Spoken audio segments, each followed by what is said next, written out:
আসসালামু আলাইকুম। আজ আমরা শুরু করছি সূরা আল বাকারা, আয়াত 66 থেকে 70। ফাজা আলনাহা নাকালাল্লিমা বাইনা ইয়াদাইহা ও আমা খালফাহা ও আমাও ইজাতাল্লিল মুত্তাকিন। এবং আমি এটিকে তাদের জন্য, তাদের পরবর্তীদের জন্য শিক্ষা ও সতর্কবার্তা বানিয়ে দিয়েছিলাম, আর আল্লাহভীরুদের জন্য উপদেশ। ওয়াইজ কালা মুসা লিকাউমিহি ইন্নাল্লাহা ইয়ামুরুকুম আন তাওবাহু বাকারা। কালু আতাত্তাখিজুনা হুজুয়া। কালা বিল্লাহি আন আকুনা মিনাল জাহিলিন। এবং স্মরণ করো, যখন মুসা তার জাতিকে বললেন, আল্লাহ তোমাদেরকে একটি গরু জবাই করতে আদেশ করেছেন। তারা বলল, আপনি কি আমাদের সঙ্গে ঠাট্টা করছেন? মুসা বললেন, আমি অজ্ঞদের অন্তর্ভুক্ত হওয়া থেকে আল্লাহর কাছে আশ্রয় চাই। কালু লানা রাব্বাকা ইউবাইন লানা মাহিয়া। কালা ইন্নাহু ইয়াকুলু ইন্নাহা বাকারাতুল্লা ফারিদুন ওয়ালা বিক্রুন আওয়ানুন বাইনা জালিক। ফাফ আলুমা তুমারুন।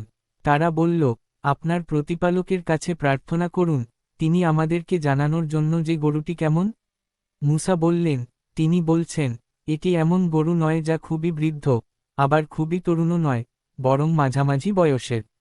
সুতরাং তোমরা যা আদেশ পেয়েছ তা করো। কালু লানা রাব্বাকা ইউবাইন লানা মা লাউনুহা।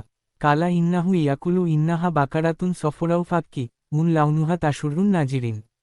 তারা আবার বলল, আপনার প্রতিপালকের কাছে প্রার্থনা করুন, তিনি আমাদের রং জানার জন্য। মুসা বললেন, তিনি বলছেন, এটি উজ্জ্বল হলুদ রঙের গরু, যা দেখলে দর্শকের মন আনন্দে ভরে যায়। কালু লানা রাব্বাকা ইউবাইন লানা মা লাউনুহা। কালা ইন্নাহু ইয়াকুলু ইন্নাহা বাকারাতুন সফরাউ ফাক্কি লাউনুহা তাসুরুন নাজিরিন। তারা বলল, আপনার প্রতিপালকের কাছে আবার প্রার্থনা করুন, তিনি আমাদেরকে পরিষ্কার জানিয়ে দিন গরুটি ঠিক কোনটি।